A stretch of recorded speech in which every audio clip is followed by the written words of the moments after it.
Hello mga ka-legit Dabarkads, isa lang naman pong panibagong updates patungkol po dito sa tape bulagta na kung saan ay nanganganib na nga ito na mawala sa ere.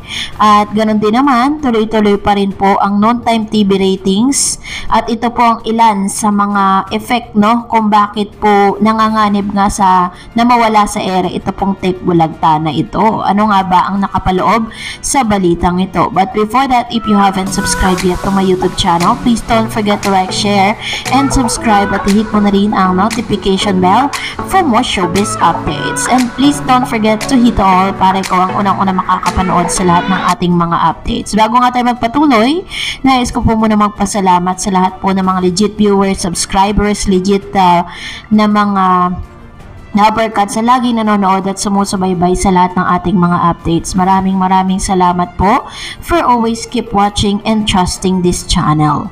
So ngayong araw nga ay pag-usapan po natin ito patungkol po sa isang pangyayari po dito po sa case na i-file ng TVJ dito po sa tape, kung saan tuluyan na nga na nagbigay ng statement itong si Miss Jenny Perry patungkol po sa mga inihain nilang kaso.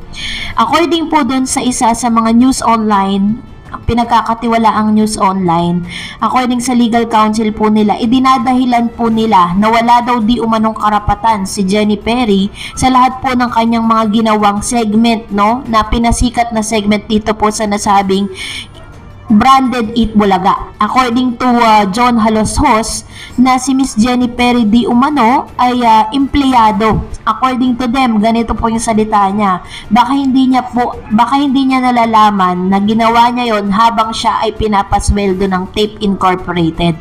Ganon po katindi yung mga binitawang salita ng halos sa siblings against Jenny Perry, kasi siya po talaga yung naghabla diba, ng copyright infringement dito po sa Tape Incorporated matapos silang gamitin yung mga segment, matapos nilang gamitin yung videos na kung saan napapanood pa rin ang TVJ. So matapos sila magpaalam sa tape, yun po kasi yung pinanggalingan doon para lang po maalala nating lahat.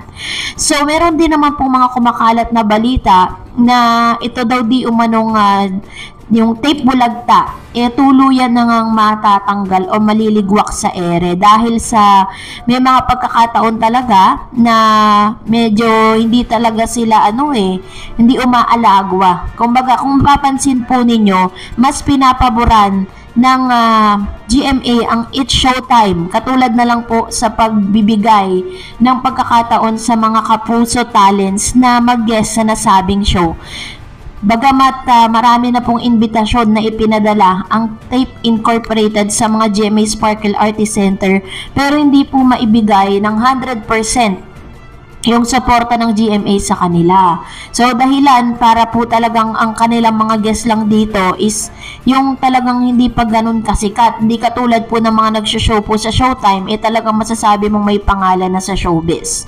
And syempre, alam din naman kasi ng lahat ng mga taga-showbiz kung saan ang stand nila, saan ba sila talaga dapat tumayo, At maliban pa dyan, is talagang isa rin sa mga nagpapatunay na malapit-lapit na nga po, kahit po sinasabi nitong Eat Bulaga na to or ng tape bulagta na sila daw di umano ay umaalagwa dahil sabi nga ni Paulo sa kanyang statement na mas dumadami na raw di umano ang kanila pong advertisement na hindi natin mapaniwalaan. Tapos meron pa silang inilabas na nag-number 1 po sila, kaya talagang sobrang happy sila during that time. Pero kinabukasan po, ligwak na naman. Kasi nga diba may mga factors po tayo na kinoconsider kung bakit po biglang umalagwa yung kanila pong noon time sa mga oras na yon. According to AGB Nielsen, ang tingin naman natin sa AGB Nielsen, talagang sila po ay patas sa pagbibigay po ng rating. May mga factors lang po talaga na nakita kung bakit po biglang umalagwa ng isang araw lang naman. Pero kinabukasan po, balik na naman sila sa number 3.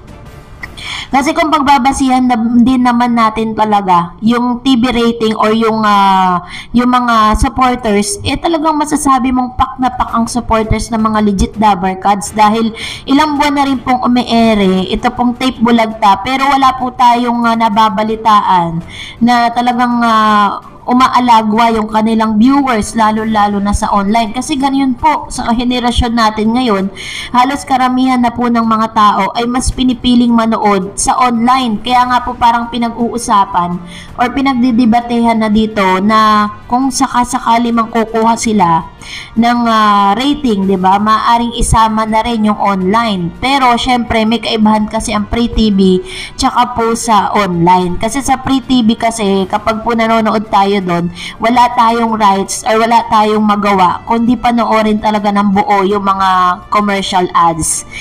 Hindi katulad po sa social media platform. Anytime pwede mo siyang i-skip, lalo-lalo na yung mga skippable ads. Pero yung mga unskippable ads, hindi po ma-skip yun. Pero yun kasing mga unskippable ads, dito po sa social media platform like YouTube and Facebook, bibihira lang po lumabas yun. Kadalasan, mas lumalabas po yung mga skippable ads na hindi masyadong napapanood. Kaya nga talagang mas ini-encourage ng lahat na mas manood, talagang panoorin po ang EAT sa Free TV. Ang nakakatuwa lang, ito po mga legit Dabarkads po natin, sa group page po nila, sinasabi nila na while they are watching sa online, nanonood din po sila sa Free TV, which means doble talaga yung support ang binibigay po nila, no? So, kaya hindi po nauubusan ng tao eh. Hindi katulad po dito sa Tape Bulagta na talagang pinakamataas na concurrent viewers lang po nila araw-araw, nagre-range lang ng 800. Hindi nga sila tumutungtong ng 900 a day. Kaya, hindi po natin alam kung saan po or ito po yung isa sa mga talagang masasabi nating resibo na malapit-lapit na nga na mukhang magkakaroon ng big switching between dito po sa Showtime at sa generic Bulaga. So ngayon, pag-usapan naman natin ang ilan sa mga komento po ninyo patungkol sa last update po natin, ano? Unahin po natin ang komento mula kay Miss April Cordero. Sabi niya, God bless to all legit Dabarkads from Nueva Ecija. Ayan.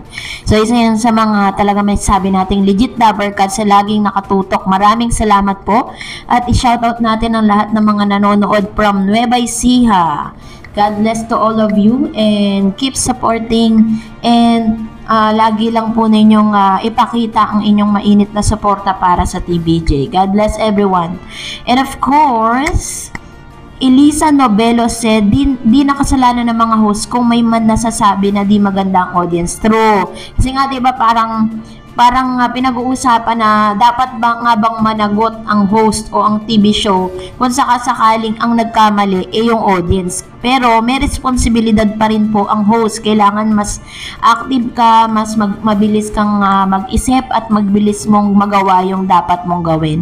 Sabi ni April Cordero again, maganda naman yung laro nila Mayor at pinaalam nila kay Willie Revillame. Ganyan sana yung mga host. Magaling ka talaga Mayor. Ayun. Pero ngayong araw po ay hindi na po nila nilaro yun kasi maaaring pinagbigyan sila ng isang araw pero pwede kasi silang makopyright eh. Sabi Normita Tadilaw, ano bang mali sa palaro nila? Hindi naman ginamit ang hep hep hooray. Totoo naman po yun. Pero yung kanila pong way, yung kanilang strategy or parang kung paano laruin, ito po ay parang ini-incorporate nga sa hep hep hooray. Kaya naman, salamat po sa inyong mga komento. Please mag-comment lang kayo sa comment section natin na related sa ating latest updates. Huwag niyo pong kalimutan mag-like, mag-share at mag-subscribe.